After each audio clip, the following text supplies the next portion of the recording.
Assalamualaikum warahmatullahi wabarakatuh. Teman-teman, kembali lagi di channel IQ As. Bersyukur kita kepada Allah Subhanahu wa taala, bersalawat kita kepada Nabi Muhammad sallallahu alaihi wasallam. Mudah-mudahan kita ditetapkan dalam iman dan Islam.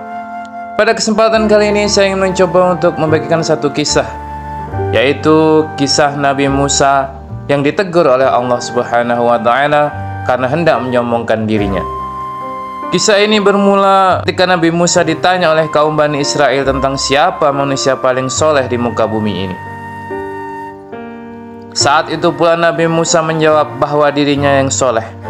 Namun Allah menegur Nabi Musa dan mengatakan kepadanya bahwa masih ada hamba lain yang lebih soleh dari dirinya. Bahkan hamba tersebut memiliki ilmu yang tidak Nabi Musa miliki. Ia adalah Khidir ataupun Nabi Khidir, hamba soleh dan mempunyai ilmu yang lebih tinggi daripada Nabi Musa yang dimaksudkan oleh Allah. Mengetahui ada hamba soleh selain dirinya, Nabi Musa pun memohon kepada Allah agar bisa bertemu dengan sosok tersebut untuk berguru dan belajar ilmu kepadanya. Allah memerintahkan Musa untuk membawa ikan dalam keranjang. Kemudian Allah berpesan apabila ikan tersebut menghilang, maka di tempat itu sosok hamba soleh itu berada. Nabi Musa mengikuti semua amanah Allah, lalu ia pergi bersama muridnya.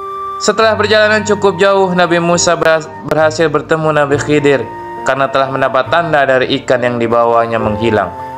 Setelah memberi salam, Nabi Musa bertanya kepada Khidir, "Bolehkah aku mengikutimu agar engkau mengajarkan kepadaku ilmu yang benar yang telah diajarkan kepadamu untuk menjadi petunjuk?" Quran Surat Al-Kahfi ayat 66. Nabi Khidir menjawab, "Sesungguhnya engkau wahai Musa tidak sekali-kali akan dapat bersabar bersamaku, dan bagaimana engkau akan dapat bersabar atas sesuatu sedang engkau belum mempunyai pengetahuan yang cukup tentang hal itu." Quran Surat Al-Kahfi ayat 67-68. Nabi Musa pun mencoba meyakinkan Nabi Khidir bahwa dirinya akan berupaya sabar. Nabi Musa kembali mencoba meyakinkan, "Insya Allah engkau dapati aku yang sabar, dan aku tidak akan menentang dalam urusan apapun." Quran Surat Al-Kahfi ayat 69. Nabi Khidir memberikan syarat yang harus dipenuhi Nabi Musa. Nabi Khidir berkata, "Sekiranya engkau mengikutiku, maka janganlah engkau bertanya kepadaku akan sesuatu pun sehingga akan kuceritakan halnya kepadamu." Quran Surat Al-Kahfi ayat 70. Dimulailah perjalanan keduanya. Kemudian Nabi Khidir pun langsung menunjukkan pelajaran bagi Nabi Musa melalui 3 peristiwa. Pertama, saat keduanya berada di atas kapal, Nabi Musa heran melihat Nabi Khidir melubangi kapal dengan melepas salah satu papannya. Nabi Musa berpikir bahwa hal yang merusak termasuk perbuatan kejahatan. Terlebih kejahatan dilakukan kepada orang yang telah berbuat baik karena mau mengangkut mereka tanpa diberi imbalan. Nabi Musa yang lupa lantas bertanya, "Mengapa engkau melubangi perahu yang akibatnya akan menenggelamkan penumpangnya? Sesungguhnya engkau telah berbuat satu kesalahan besar." Quran Surat Al-Kahfi ayat 71. Nabi Khidir lantas mengingatkan Nabi Musa akan janjinya. "Bukankah aku telah berkata, sesungguhnya engkau sekali-kali tidak akan sabar bersama aku?" Kemudian keduanya kembali melakukan perjalanan bertemu dengan seorang anak kecil yang sedang bermain. Nabi Khidir lantas menghampiri dan membunuhnya. Melihat kejadian tersebut, Nabi Musa menjadi tak sabar dan kembali mengingkari janjinya. Nabi Musa bertanya, "Mengapa engkau membunuh jiwa yang bersih? Bukan karena dia membunuh orang lain. Sesungguhnya engkau telah melakukan sesuatu yang mungkar." Quran Surat Al-Kahfi ayat 74. Nabi Khidir menjawab hal yang sama kepada Nabi Musa, "Bukankah aku telah berkata, sesungguhnya engkau sekali-kali tidak akan mampu sabar bersamaku?" Quran Surat Al-Kahfi ayat 75.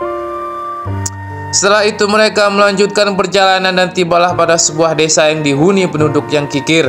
Tidak ada seorang pun di sana berkenan menjamu mereka. Namun tak disangka Nabi Khidir justru memperbaiki sebuah dinding rumah yang nyaris roboh.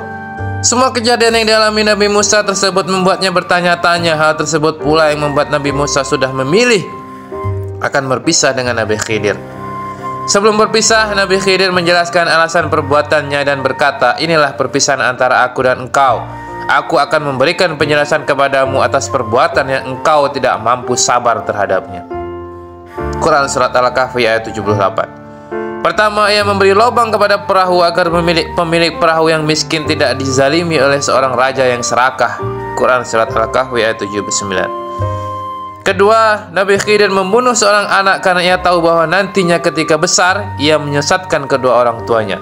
Quran Surat Al-Kahfi ayat 80-81. Ketiga, Nabi Khidir memperbaiki dinding rumah roboh karena di rumah itu ada anak yatim dan di dalamnya terdapat harta peninggalan dari ayah mereka yang soleh.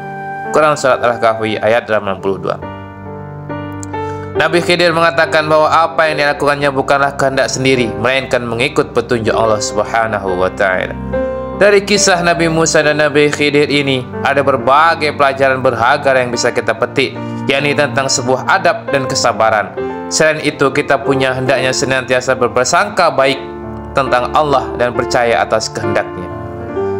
Demikianlah kisah Nabi Musa dan Nabi Khidir yang tertuang langsung dalam Al-Quran. Bagaimana pelajaran pertama yang bisa kita ambil adalah bahwa tidak elok sepintar-pintarnya kita mengatakan kita adalah orang yang paling pandai ataupun orang yang paling soleh. Karena demikian Nabi Musa langsung ditegur oleh Allah Subhanahu wa Ta'ala, ada yang lebih soleh daripada Nabi Musa.